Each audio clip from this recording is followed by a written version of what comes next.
The generally understood definition of a Karen is a woman with some power and some status who insists on using this status, whether it's hard or soft power, to insist on them getting things that they think they deserve to get, but that the people around them can manifestly see doesn't quite merit that treatment. And that, to put it plain, is what Rhaenyra is. House of the Dragon is very well structured because it does everything it possibly can to both sides, to evoke our interest and respect for every character so that we can feel empathy and sympathy for them and understand why you want them to succeed. But this, when it comes down to it, is a carefully crafted vision meant to make people keep watching. And I think a detailed examination of the facts does frankly show that Rhaenyra is probably the person who is most responsible for perpetrating this war with the least excuse for it. She is the equivalent of Shiv from Succession, but even worse. Let's pull back the curtain a bit. What do we know about Rhaenyra? She's a princess. She rides a dragon. She's the heir. In this country, women are traditionally not the heir, but this reigning monarch family of dragon riders are considered so cool that her father kind of gifts it to her and says, you know what, you can be the heir. We don't have any male heirs anyway, so you might as well do it. And he promises her that as a teenager. But then he remarries and has more kids who are sons, and suddenly the question is unclear.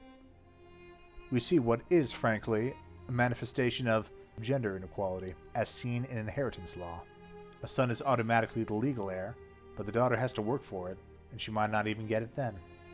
Through Rhaenyra, we see a character who's being pushed up against double standards, but who, to her credit, has the ability and the desire to fight against them and to say, you know what, I should be allowed to do this thing. I shouldn't be constrained by the false equivalencies of our day, and that frankly don't even have as much relevance to me because I'm rich and powerful enough that most of my duties don't require male-specific things like leading armies or getting in fights. I can just have people do it for me. So that's sympathetic, and that's on her side. She is girl bossing. Let's give her that. She's girl bossing in that way. And that is how they set her up, and that is how we first perceive her. But what the series does after the first few episodes is they complicate this narrative. First and foremost, she's getting groomed by her uncle.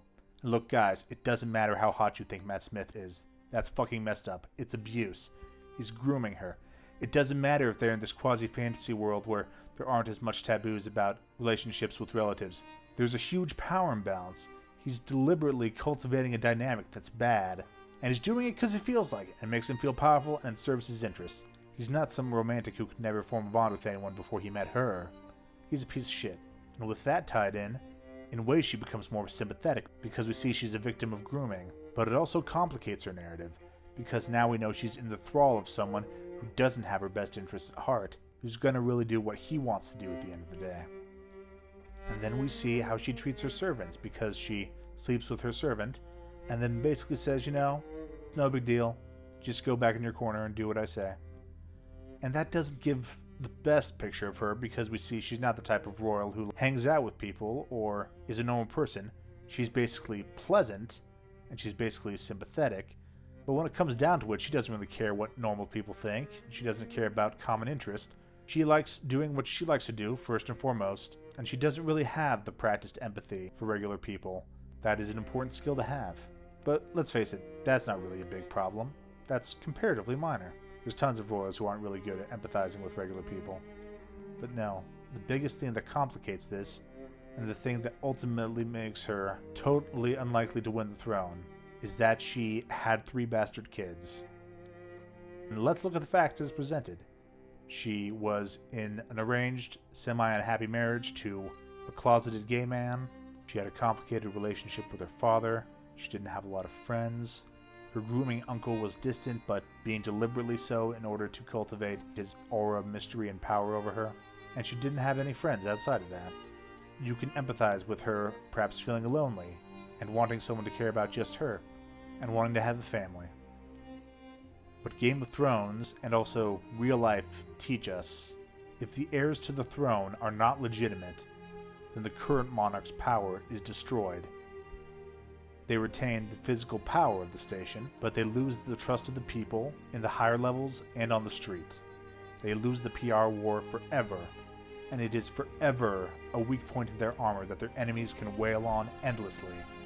only conceivable option is that they suppress this information, but that will never work because in this problem case, the bastardry is too self-evident, and that is a mistake you can never come back from. And that isn't necessarily unforgivable, but it compromises your ability to lead. At the start, Rhaenyra was a woman trying to prove to the world that she could rise above its double standards. But in order to convince people about something, you need their goodwill, you need emotional capital, you need to work to gain their trust and gain their respect. Maybe not all of them, but at least some of them. And she has burned that bridge irrevocably by having her bastard kids. She cannot possibly go to the realm and say, "Give me the kingship," when everyone knows that then the people that will inherit the throne after her aren't in the royal line.